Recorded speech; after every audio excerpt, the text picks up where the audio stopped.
না, এখনো আসছে না কেন? কি করছে দেখি তো, একটু ফোন করে।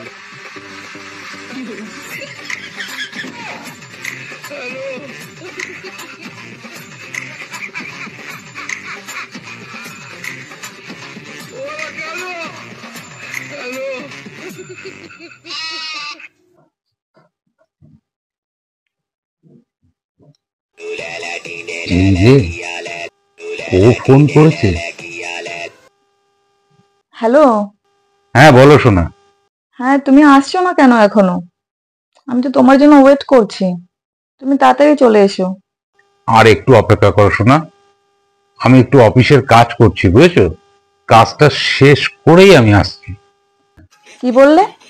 আমার থেকে তোমার কাছে কাজটা বেশি ইম্পর্টেন্স হলো? কেন? এখন বুঝি আর আমাকে ভালো লাগছে না? এরপরে যদি তুমি এসে ডাকো আমাকে, আমি কিন্তু আর দরজা খুলবো না। ভুল বোঝো না সোনা, তোমার থেকে ইম্পর্টেন্ট আমার জীবনে আর কেউ আছে তোমার সেটা মনে হয়? তুমি এই কথাটা বললে কি করে বলো তো, যে তোমাকে আমার আর ভালো লাগে না? তোমার সেটা মনে হলো? তোমাকে আমার প্রতিটা মুহূর্তে ভালো লাগে, বুঝেছ? কথাটা যেন তোমার মাথায় থাকে। চলে এসো বলছি এখনো। জাস্ট ওয়েট 10 মিনিটস, 10 মিনিট পরেই আমি তোমার কাছে আসছি। মাত্র তো 10টা মিনিট, তারপর তুমি আর আমি। তুমি 10 মিনিটের কথা বলছো? আমি তোমার জন্য আর 1 মিনিটও অপেক্ষা করতে পারছি না সোনা। তুমি প্লিজ, তুমি চলে এসো তাড়াতাড়ি। তুমি এইটুকু সময় অপেক্ষা করতে পারছো না? তুমি আমায় এত ভালোবাসো? তোমার ভালোবাসা কিন্তু দিন দিন বেড়েই চলেছে। তুমি আসছো তো সোনা? আরে বাবা, আসছি আসছি। আরে তোমায় ছেড়ে আমারও কি থাকতে ভালো লাগে?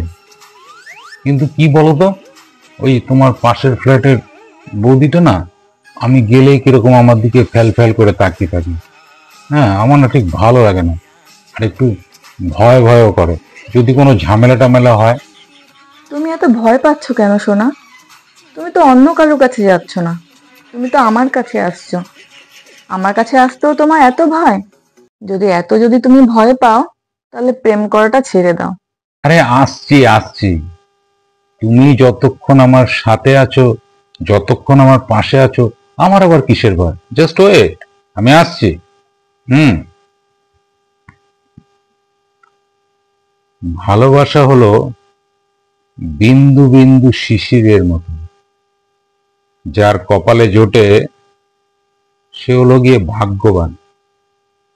না, যাই, যখন ডাকছে সময়টাকে কাজে লাগাই।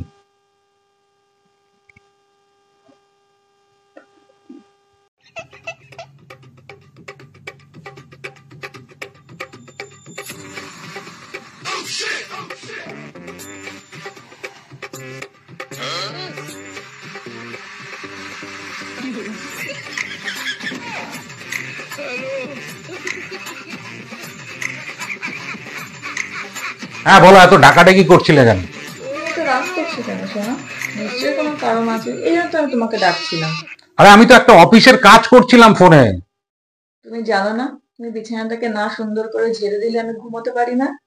এই নাও, ঢাকটাকে ধরো আর বিছানাটাকে সুন্দর করে ঝেড়ে দাও।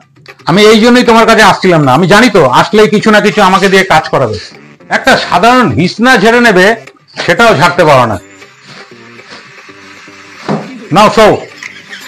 হ্যাঁ দর্শক বন্ধু, এটা কোনো রোমান্টিক গল্প নয়, কিচ্ছু নয়, এটা হচ্ছে একটা হাজবেন্ড ওয়াইফের গল্প।